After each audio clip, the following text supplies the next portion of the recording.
In the film's opening scene, Dr. Evil is scolding a group of deadly assassins for failing to kill Austin Powers. He then starts pressing buttons which makes the assassins explode into flames beneath their chairs. He spares two of those assassins, Mustafa and Frau Farbacina, because he thinks Mustafa and Frau Farbacina can still assist him in eliminating Britain's top secret agent Austin Powers. Meanwhile, in London, Austin is picked up by his new assistant, Mrs. Kensington. Impressed by her beauty, Austin inquires as to why she has never done modeling for him. To that, Mrs. Kensington replies Mr. Kensington would become envious if she ever modeled for him. As they were driving, Austin receives a call from British intelligence, who wanted to let him know about Dr. Evil's scheme to kill him at the Electric Psychedelic Club. When Austin and Mrs. Kensington enter the club, it is crowded and everyone is having a great time with Austin. Mrs. Kensington warns him that they need to keep an eye out for Dr. Evil because he is taking it all in too much. When a woman tries to give him a drink, Austin punches her and reveals that it was a man in a wig, one of Dr. Evil's killers. As the man rises, Mrs. Kensington beats him up and Austin grabs him and forces him to speak where Dr. Evil is hiding. However, Dr. Evil uses a spear gun to shoot him in the back and run before the killer speaks anything to Austin. Austin tries to catch him, but Dr. Evil manages to escape using a rocket that could cryogenically freeze him and bring him back after a long absence. In 1997, exactly 30 years later, Dr. Evil makes a comeback and lands in Nevada. Commander Gilmore learns of this and decides to alert the U.S. president. Since Austin volunteered to also be cryogenically frozen in case Dr. Evil returned, the British Ministry of Defense decides to defrost him. Austin goes through a series of stages to reawaken. As Mrs. Kensington has long since retired, the agency informs Austin that he will be working with Vanessa, Mrs. Kensington's daughter. Since he has been gone for 30 years, a lot has changed, so her job is to help him adjust to the 1990s. When he sees Vanessa, he says to her that as long as drug use is still rampant and sexual freedom is widespread, he will be fine. Austin retrieves some of his personal belongings. A male member and a bigger pump are among those things. Vanessa just awkwardly stands there as he denies it is his. Dr. Evil, Mustafa, and Frau Farbacina are all back in Las Vegas. Dr. Evil says everything is going as planned except that Mr. Bigglesworth, his cat, lost all of his hair during the cryogenic process. Mustafa apologized for failing Dr. Evil while he was gone. Dr. Evil, however, decides he had enough and pushes a button to drop Mustafa into the flames below. He reminds others that failure will not be tolerated by their company. Mustafa, who is still alive but severely burned, cries out for assistance as he conducts his meeting. Dr. Evil gets frustrated with Mustafa's interruptions and arranges for someone to shoot Mustafa. Then Dr. Evil assembles his team, which includes Frau Farbacina, the leader of the Militant Salvation Army, Paddy O'Brien, a former assassin from Ireland, Random Task, a former wrestler from Korea, and Number 2, who has been in charge of Virtuecon for 30 years. After that, Dr. Evil tells his team that he intends to use rumors of an affair to blackmail British royalty. Number 2 clears his throat and lets Dr. Evil know that Prince Charles has already admitted to having an affair. After that, Dr. Evil explains his second strategy, which involves using lasers to destroy the ozone layer, and Number 2 reminds him once more that it has already been accomplished. Because they have run out of other options, Dr. Evil decides to simply do what they do best, which is to take control of some nuclear weapons and hold the entire world as hostage in exchange for $100 billion. On Austin's psychedelic jumbo jet, Vanessa asks him to sign some release forms since he is not officially working for the British Ministry of Defense. While filling out the form, Austin queries Vanessa about how she came to work for the government. She reveals that she attended Oxford University and did particularly well in several subjects. But because she is so eager to travel and experience new cultures, she ultimately chose to specialize in foreign languages. As she is talking, Vanessa is suddenly interrupted by Austin, who asks if she wants to have sex with him. Vanessa is shocked by what she heard, but Austin tries to defend himself by informing Vanessa that he has been frozen for 30 years and is wondering if everything is still functioning. However, she advises him to focus on the task at hand and put an end to his lust. Back in Las Vegas, Frau reminds Dr. Evil about his frozen tadpole babies, which they have kept in case he doesn't return. She also introduces his son Scott and adds that some of them grew impatient after a few years. In the meantime, Austin and Vanessa arrive in Las Vegas posing as a married couple on vacation. Later, they enter the casino and go to the blackjack table where player number 2 is seated. Austin purposefully loses and introduces himself as Richie, while Vanessa introduces herself as Oprah. Number 2 introduces himself and Alada, his Italian secretary. Austin makes an effort to inquire about Number 2's work but is ignored. Number 2 then excuses himself to use the restroom, and Austin requests that Vanessa watch out for Alada while he follows Number 2 to the restroom. While Austin is in the restroom, Paddy emerges from behind the cubicle wall and tries to choke him with his Lucky Charms bracelet. The guy next to his cubicle thinks he is having a hard time pushing pushing and advises Austin to relax. But after a struggle, Austin headbutts Patty and asks him who number 2 works for. After getting what he needs to know, Austin kills Patty by drowning him in the toilet. In the meantime, Dr. Evil negotiates with the UN after successfully stealing the nuclear warhead. Dr. Evil requests $1 million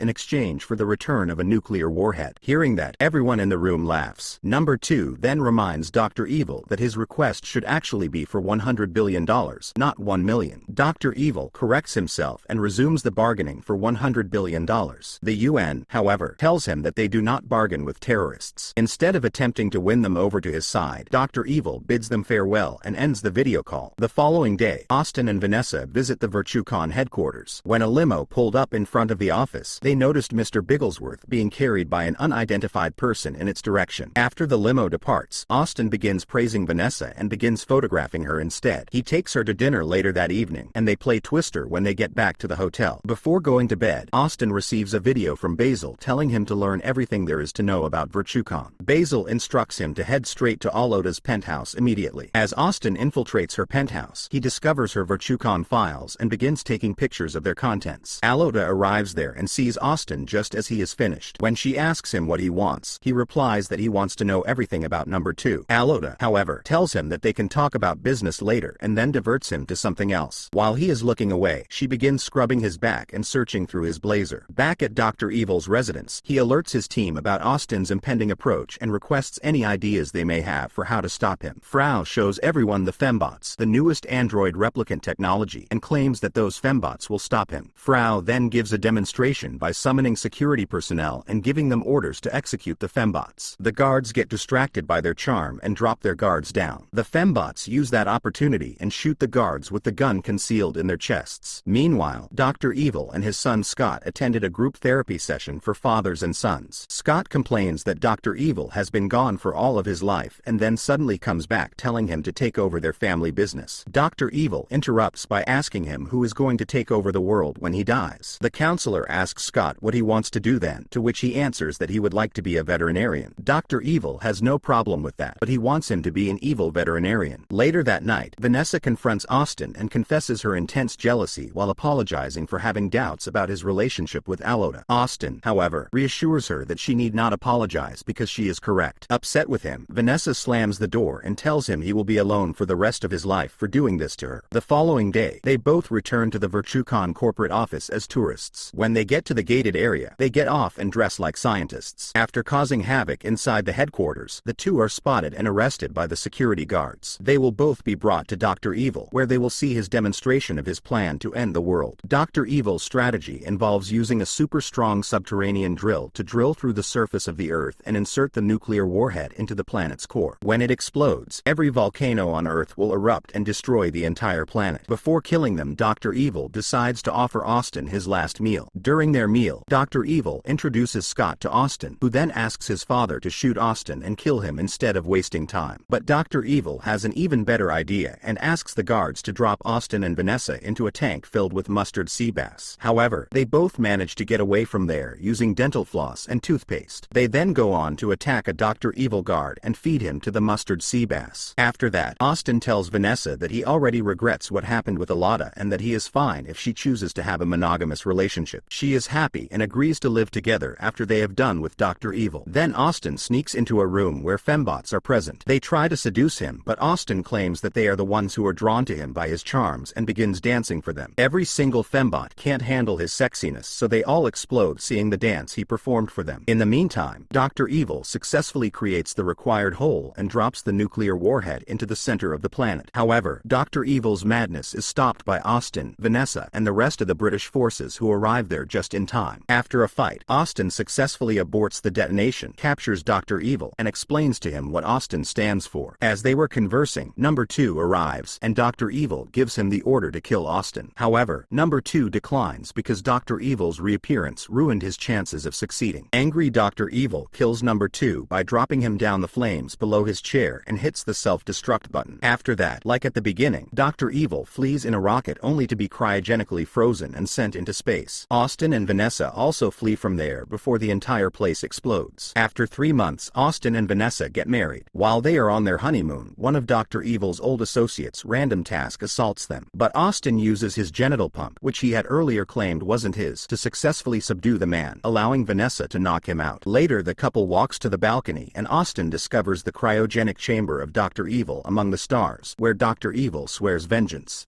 Thank you for watching. It may be easy for you to like and subscribe, but it means the world to us. Please subscribe for more movie recaps.